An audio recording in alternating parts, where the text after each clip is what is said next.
Alrighty, good morning people, or good afternoon, whenever. It's Mark for the Change Academy. Just want to run a workshop past you that I've done before on camera here, just trying it on PowerPoint now, see if this works, so bear with me. On learning theory in the old counseling diploma, units 504 and 505. 504 is more about personality development, 505 more about learning theory, but they blend in, they go hand in hand. All about to do how do we learn new behaviors. I find that as a student, I underestimated how important social learning theory and learning theory in general is for my counseling practice. So I thought I'll put a bit more attention on this one this time around, and hopefully you'll get it as good as I get it now and can actually use it in your counseling practice later on. All right, learning theory. How do we learn as humans? Normally, that goes through 3 stages. You know, what happened before, what happens now, what happens after. We learn by cause and effect. And what happened before is the thing that actually caused us to consider the consequence. You know, something happened, we do something, and that has a consequence. You know, the antecedent or antecedent, I don't know how you want to pronounce that one. I think it's antecedent. You know, leads to us doing something, and that has a consequence. Those are the ABCs of behavior. So if you got hungry or you saw someone eating food, then you suddenly get hungry as well. So therefore you want food, and the consequence is that you have now a full tummy. And that goes with everything. Everything has a cause and effect relationship attached to it. And we'll go a bit further into that later on. Now, the prime guys behind, conditioning, classical conditioning and operant conditioning and observational learning were obviously Ivan Pavlov, good old Skinner, B.F. Skinner, and Albert Bandura. We're going to leave Bandura alone, observational learning and social learning theory. Even though I find him one of the more fascinating ones, I want to talk mainly about classical and operant conditioning today. Bandura obviously is a highly well-respected guy in the counseling and personal development theory, because obviously we learn by observing our, well, how should we call it, our society, our environment, and that's how we learn. I think that's kind of so obvious, role modeling, all that sort of stuff. I'll leave it alone this time, maybe come up with a bigger workshop on him only later on. What I want to focus on today is good old Pavlov versus Skinner, classical conditioning and operant conditioning. I find a lot of people have some problems with that one. So let's get into it. Classical conditioning, good old Ivan, the stimulus response theory. Now, most of you, if you're studying counseling, have heard of the Pavlov dog.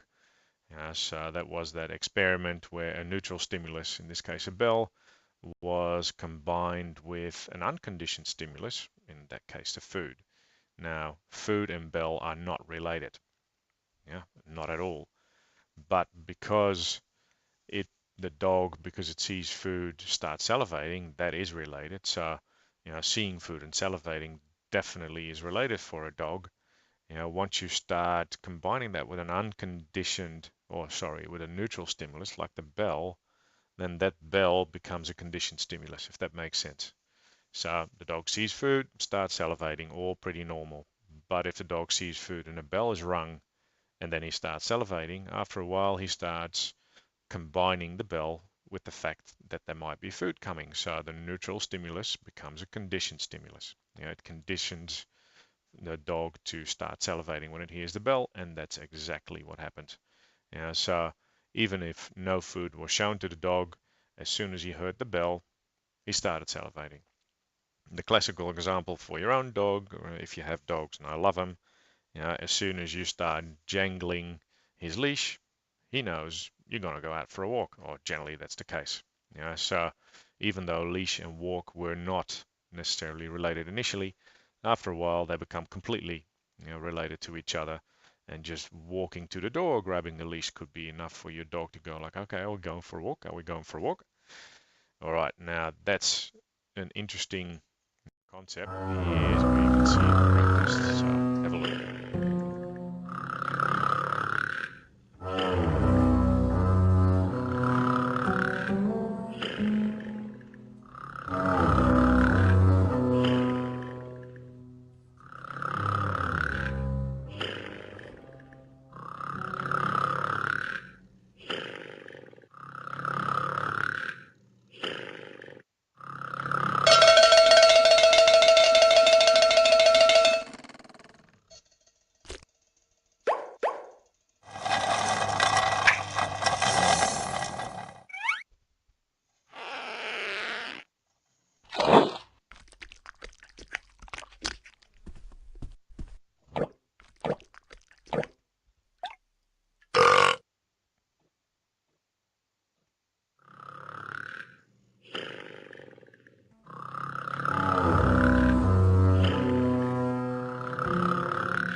Okay, I thought that was kind of funny, but it gives you an idea on how the Pavlov dog works. Now, okay, operant conditioning, also called instrumental learning, is a slightly different way we learn. Now, operant is a bit of a funny word, I find anyway, because it's a noun and an adjective as well.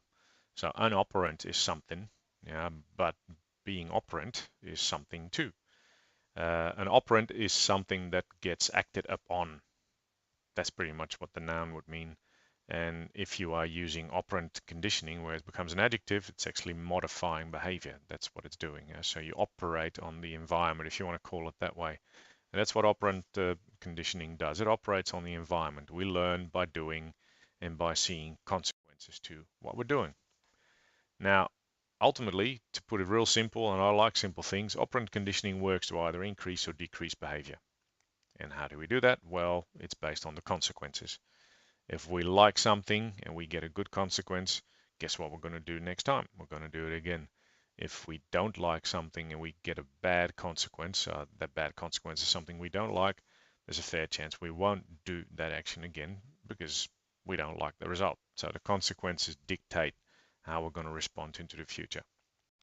Now, put that in a scheme, or I've actually copied this, but I've put it in a nice schematic so you can see what happens. And here we go with the stuff that I know so many students get hung up on, and I'll help you through. Now, there's a couple of steps you want to take. So initially, when we look at behavior and its consequences, and they constantly influence each other, you're looking at what you're trying to do. So do you want to see more of it, or do you want to see less of it? So behavior, consequences. The first question you want to ask yourself is, do I want to see more of that behavior, or do I want to see less of that behavior? As soon as you go towards the I want to see more of that behavior, you're already in the reinforcement field. So you go arrow up, if you will. So again, behavior, consequences, they constantly influence each other. Now, if you want to see more of a certain behavior, then you're in the reinforcement field. If you're in the I don't want to see that behavior anymore, you want to see less of that behavior, you can put it on a downward arrow. You're talking about punishment. So still with me? I hope so. Reinforcement means, okay, you're trying to stimulate a certain behavior. Punishment means you're trying to decrease a certain behavior, you're trying to see less of it. All right, so far so good. Now reinforcement, so we are trying to increase a certain behavior, can be done in two ways. You can do it positively and you can do it negatively.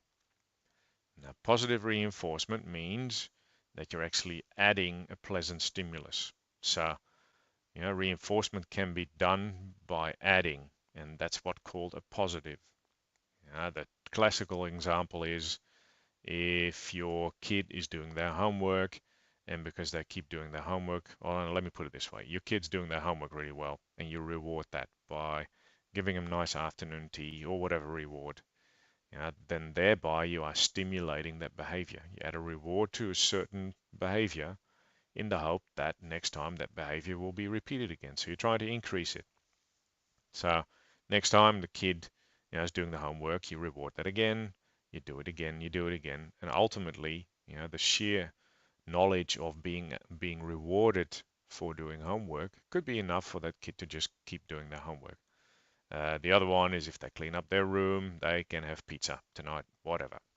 A reward. That's the classic one. Everyone pretty much understands that one. But keep in mind that reinforcement this way, so increasing that behavior, is done by adding something pleasant. Keep that in mind. That's the positive.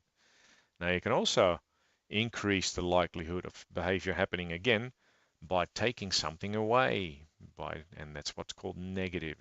So you take something away that's not wanted.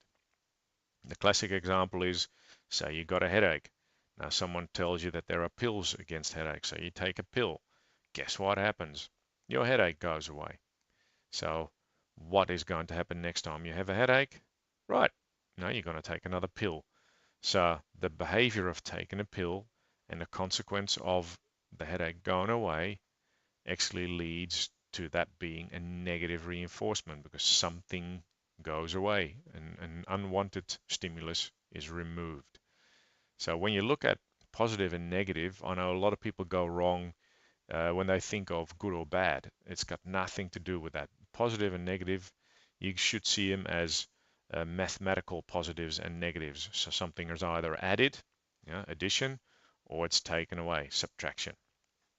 And in reinforcement, whereby we try to increase a person's behavior, we add something pleasant or we take something nasty away. So if, again, with the homework example, you say, look, I'd really like you to do your homework. Yeah, but mom or dad, I don't want to do my homework. So, okay, you know what? If you do your homework today, you don't have to do the dishes tonight.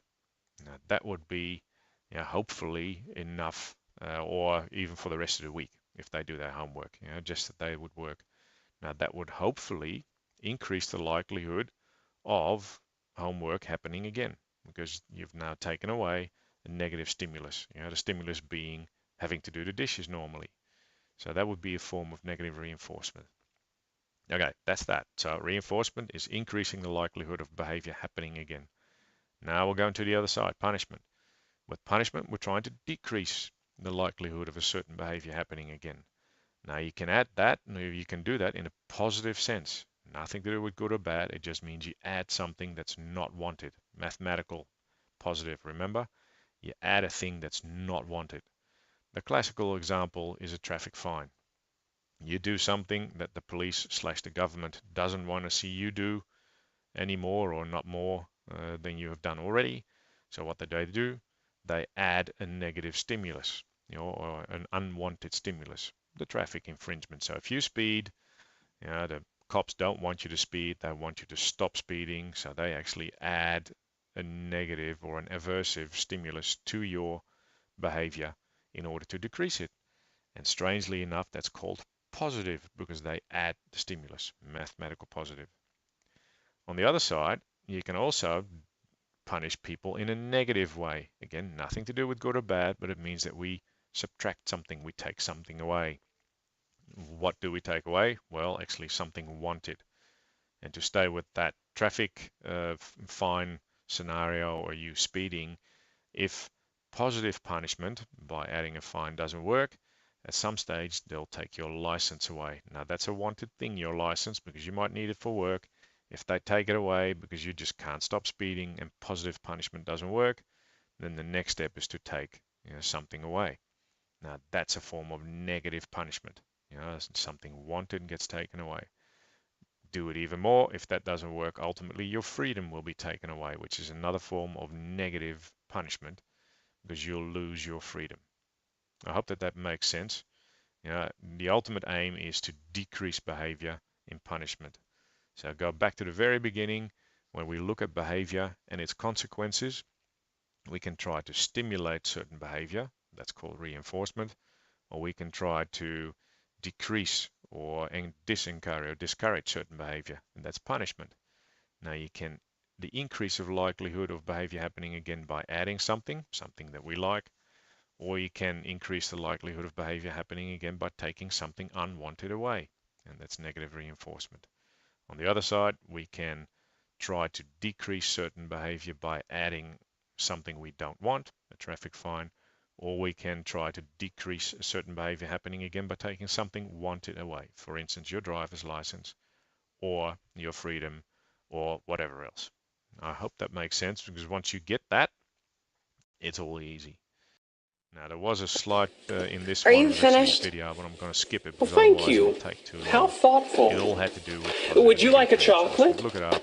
Yeah, It's a scene sure. out of The Big Bang Theory. If you want to actually look it up, it's quite funny. Thanks.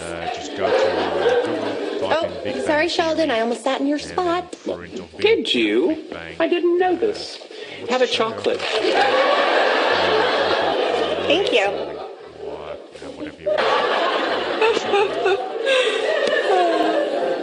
You're here a lot now. Oh, am I talking too much? I'm sorry. Zip. Thank you. Chocolate? Yes, please.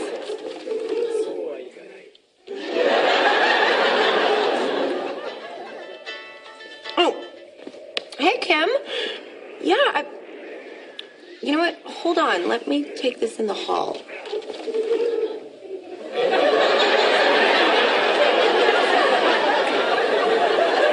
You'll never guess who they got to replace him with one. Okay. I know what you're doing. Really? Yes.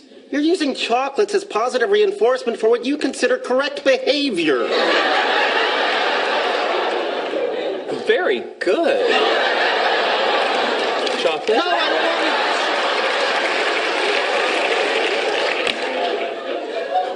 want... Sheldon, you can't train my girlfriend like a lab rat. Actually, it turns out I can. Well, you shouldn't. There's just no pleasing you, is there, Leonard? You weren't happy with my previous approach to dealing with her, so I decided to employ operant conditioning techniques, building on the works of Thorndike and B.F. Skinner. Yet by this time next week, I believe I can have her jumping out of a pool, balancing a beach ball on her nose. No, this has to stop now. I'm not suggesting we really make her jump out of a pool. I thought the bazinga was implied. I'm just tweaking her personality, just sanding off the rough edges, if you will. No, you're not sanding Penny. Are you saying that I am forbidden from applying a harmless, scientifically valid protocol that will make our lives better? Yes, you're forbidden. Bad, Leonard. You know, using positive reinforcement techniques, I could train that behavior out of her in a week. No. If you let me use negative reinforcement, I can get it done before we go to bed. You're not squirting her in the face with water. No, of course not. We're talking very mild electric shocks. No tissue damage whatsoever. Forget it. Oh, come on. You can't tell me that you're not intrigued about the possibility of building a better girlfriend. I'm not. Penny's qualities, both good and bad, are what make her who she is. You mean like that high-pitched, irritating laugh? Yes. You wouldn't prefer a throaty chuckle? You're not changing how Penny laughs. No, that would be incongruous. I was going to lower the whole voice to a more pleasing register. Sorry, guys. That girl is freaky. Come again? Freaky. Freaky? Yeah, freaky.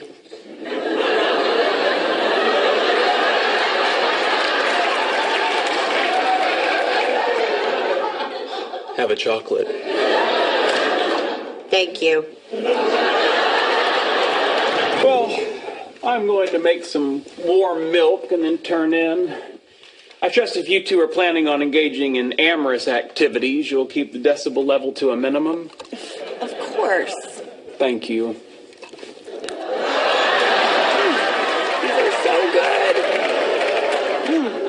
Unbelievable. So examples of operant conditioning. Now I'm going to mention a couple, and then hopefully you'll be able to guess what they are. See if you can get them right. Now I'll give you a couple, and I'll give you a couple of seconds, and then you can tell me what it is. So, for instance, a loud buzz goes off in a car when the ignition key is turned on, and the driver must put on a safety belt. That's what the buzzer is for. What is that? Well, that's actually a form of, drumroll, negative reinforcement. So as soon as you put your key in the ignition, you haven't put your belt on yet, then the fact that the buzzer goes or that the beep goes makes you put on your seatbelt, or I hope anyway. So in that sense, what gets taken away? Well, the nasty noise. What does the noise try and teach you? Well, it tries to help you to increase, or at least it tries to increase the likelihood of you putting your belt on. And how does it work? Well, as soon as your belt's on, the nasty stimulus goes away. So it's a form of negative reinforcement. Does that make sense? I sure hope so, because that's what it's all about. Another form of negative, but now another one. Here we go. A child has taken a toy away for fighting with his sister. What would that be? Again, drum roll, that's a form of negative punishment. A child gets a toy taken away for fighting with his sister. What do we try to do in terms of behavior? Well, we try to decrease the likelihood of that behavior again. We don't want kids fighting with each other. So by taking a toy away, and that's something absolutely wanted by the kid, you hopefully decrease the behavior of fighting with his sister, and it stops from happening. Here's another one. Squirting a cat for eating the plants. What would that be? So you got a water squirter. Your cat's eating the plants, and you squirt them. What is that? Well, obviously that's a form of positive punishment. Why? Well, the cat does something you don't want him to do or her, so you try to decrease that behavior. And how do you do that? Well, you do that by adding something, in this case, water. So that's a form of positive punishment. Here's another one. Studying when you worry about a test. You might have to think about that one. Studying when you are worrying about a test. What would that be? Studying when you worry about a test. So what are you trying to do here? Well, it increases the likelihood of you studying. So the behavior, you studying, actually takes the worry away. So your study behavior is increased. The likelihood of you studying is increased if you worry about your results or whether you know your stuff. And guess what happens? The more you study, the less you fret. So your worry gets taken away. So in a strange, well, it's actually not strange, but in a sort of a roundabout way, it's a form of negative reinforcement. It reinforces the study behavior by taking the worry away. Another one, pretty classic. A dolphin gets a fish for doing a trick. Classic. If you don't know that one, then you should start reading the learner guides again. But that's definitely a form of positive reinforcement. You want that behavior to happen again as a dolphin trainer. So, dolphin does a trick, you're rewarded. Guess what? Next time you want it to do a trick, it'll probably do it because it knows it's going to get a fish. So why wouldn't it want to do it? Okay, here's another one. Rubbing itchy eyes. What would that be? Rubbing itchy eyes. Well, obviously, at least for me, it's obvious. It actually is a form of negative reinforcement. So what happens? The rubbing behavior is reinforced. So next time you have itchy eyes, guess what you're going to do? You're going to rub your eyes again because you know by rubbing, there's a fair chance that the itch goes away. Does that make sense still? Here's another one. A teenager is grounded for misbehavior. Teenager is grounded for misbehavior. What would that be? Well, that's a form of negative punishment. Yet again, negative punishment. And why is that the case? Well, because you don't like your teen to misbehave, so you're trying to decrease that behavior. And how do you do that? Well, you do that by taking certain liberties, certain freedoms, certain things they were allowed to do by taking them away. So the teen is not allowed to go out. That's a punishment, but it's a punishment by taking something away, a freedom, in the hope that after that, the teenager doesn't do that again and becomes a good one, becomes a good kid. So I hope that makes a little bit of sense if you look at the examples. There's plenty of them on the internet. Now you can come up with a whole bucket load of your own.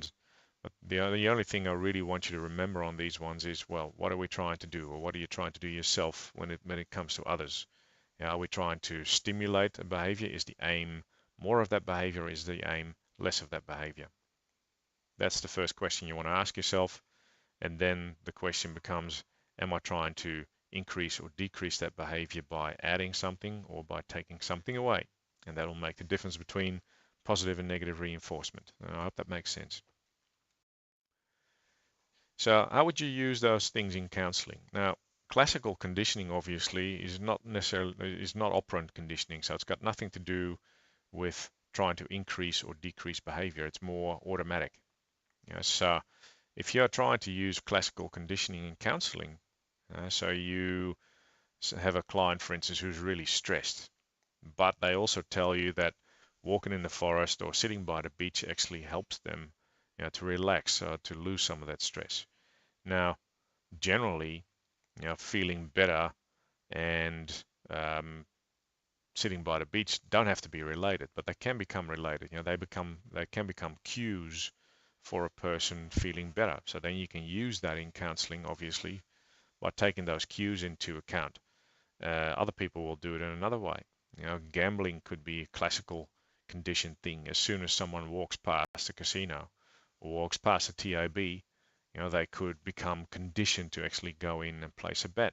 So purely just seeing the TAB in a way becomes a condition for them. So someone with a gambling problem or even alcohol, walking past a bottler, could be so classically conditioned that a certain cue already triggers that wanting to gamble or wanting to drink behavior. Now, your job as a counselor would be to say, well, if that's the case, how can we take that, how can we take that trigger away? Or how can we put other triggers in place, that will make you feel better? So, to say with the stress example, for instance, if someone's really stressed because, of work commitments, but they know that some simple breathing techniques or just having a cup of coffee, you don't want to make it a coffee habit and a coffee addiction, but something like that could help you to feel better. Then the easy way of actually dealing with that situation is to help them come up with homework that actually does that, so to make them feel better. That's with classical conditioning. Kill old cues and help them find other cues that lead to more effective or better behavior. For instance, applied behavioral analysis, and that's something you'll have to look up, but mainly CBT, that's where we try to use operant conditioning in counseling more than anything. So we try and help people to increase certain behaviors or decrease certain behaviors by looking at the consequences of the behavior and putting other behaviors in place. And the ones that you'll find in your learner guide are flooding. Flooding is an old trick, pretty bad one actually, because it's not nice. So someone with a spider phobia, for instance, who would run away if they would ever see a spider, well, that would just put them in a room full of spiders. That's a form of flooding. So people get so overwhelmed that after a while you hope that it doesn't bother them anymore. Well, it doesn't always work. But systematic desensitization and aversion therapy can definitely work.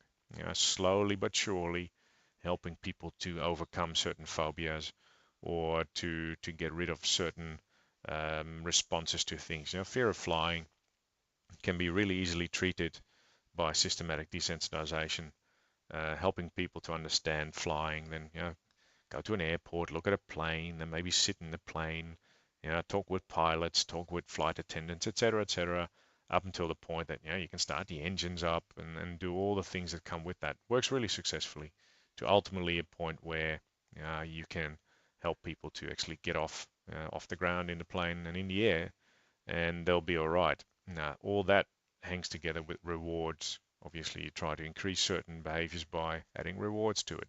It's all got to do with learning theory, and it's all got to do with modeling as well.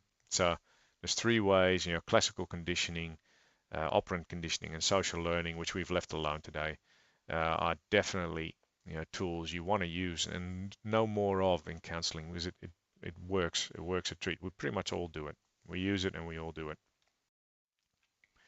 So where behavior is the main issue in counseling, you'll generally find that in the fields of addiction, anxiety, phobias, and OCD, obsessive compulsive disorder.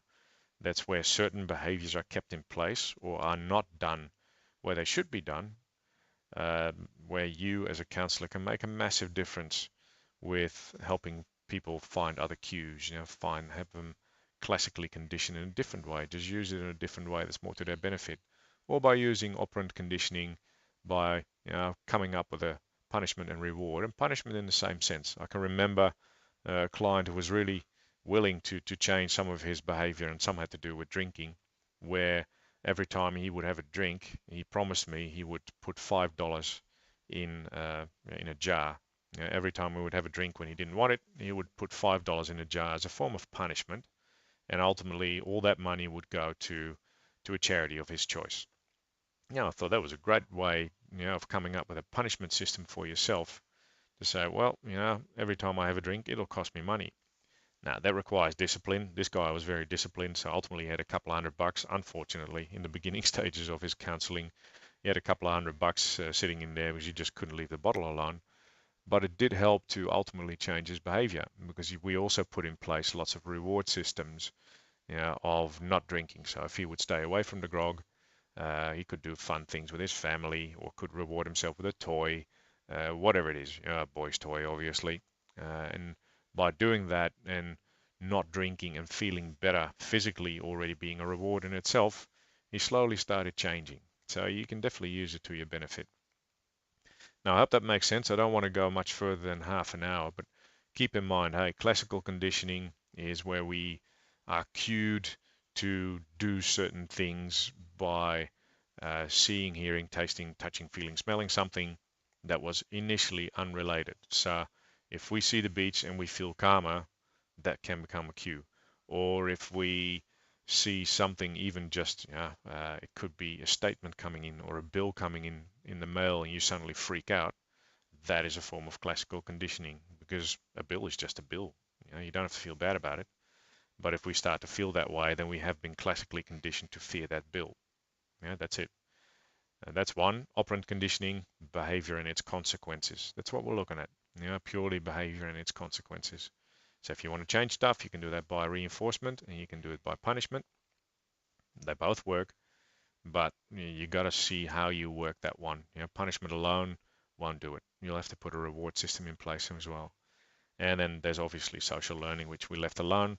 So if you want to change behavior, well, pick a role model, someone who you think is doing what you would like to be doing, or who is doing what you'd like your kid to be doing, and say, hey, what is that person doing, and how can I learn from that? So take that on board and start implementing that. So I hope that made sense. If you've got questions, just let me know, obviously.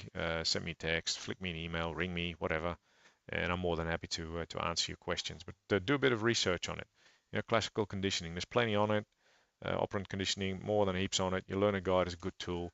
And just look up examples and start to become comfortable with it. I do that with my classroom students all the time. We just throw things out there and they'll have to tell me whether it's positive, negative, reinforcement, punishment, or social learning, or classical conditioning. It's actually good fun. And once you get it, you can use it in your own counseling practice. All right, that's it for me. Enjoy your day, and talk soon.